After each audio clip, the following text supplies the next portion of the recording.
Women and girls should be empowered to exercise their rights fully as citizens of Delhi by ensuring their inclusion in all the opportunities the city has to offer, stated a report released on Friday by the Lieutenant Governor's Study Group on Women's Safety in the National Capital Territory (NCT) at the Indian Women Press Corps.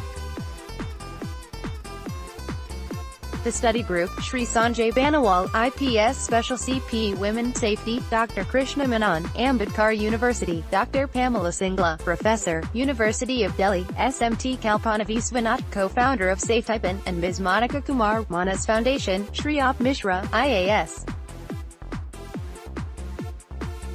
Additional Secretary, and Nimesh Desai, Director, IHABAS, identified 4 areas including universities and educational institutions, public spaces and transport, women and girls from low-income groups and homeless and other marginalized women in Delhi as the central concern. The study identifies violence against women as a social mischief and one beyond a law and order issue at that. Their primary concern is to deal with the crime in public places, public transport, schools, colleges, public toilets and such, while also paying attention to domestic violence. This study further considers the psychological and sociological factors in adolescents, first-time offenders and repeat offenders, and the need to study their mentality accordingly.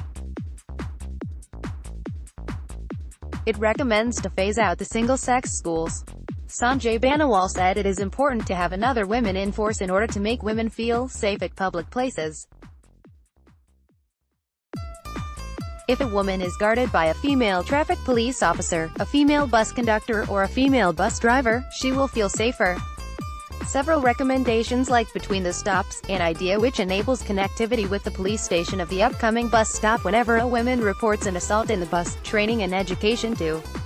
The school-going girls and boys, installation of street lights and cameras on dingy places, improved infrastructure of waiting areas and inclusion of women's voice in urban planning and many more. The study group advocates for the rights of women to live in a free and fair city and enjoy life without fear of being assaulted. It challenges the culture of fear and violence and asserts their right to a safe city. For the forte, the group identified 4 areas including universities and educational institutions, public spaces and transport, women and girls from low-income groups and homeless and other marginalized women in Delhi as the central concern. Recommendations made in the study for Women's Safety, Department of Higher Education and Department of Education, Schools 1. Single-sex schools for boys should be phased out and greater focus should be on outdoor and cultural activities that involve groups of boys and girls learning, playing and working together too.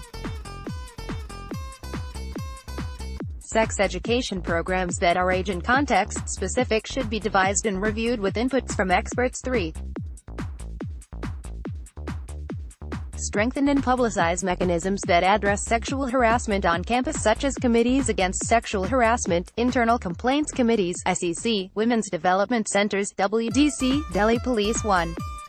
Special recruitment drives should be undertaken in colleges and universities located in Delhi, with a focus on reaching out to young women recruits as well as to enhance the diversity within the force too.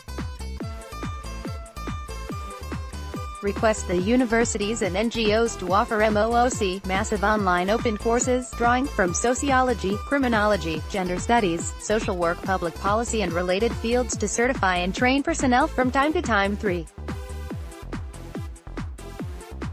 Increased patrolling by women personnel and their presence outside schools and colleges. Public transport infrastructure 1.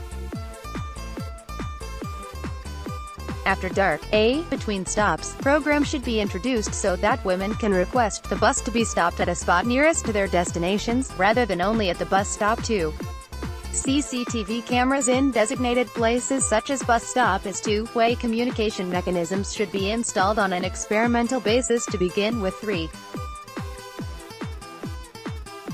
The city government of Quito, Ecuador has introduced a new mechanism to deal effectively with sexual harassment on buses. A helpline has been installed inside the bus which links directly to a police control room.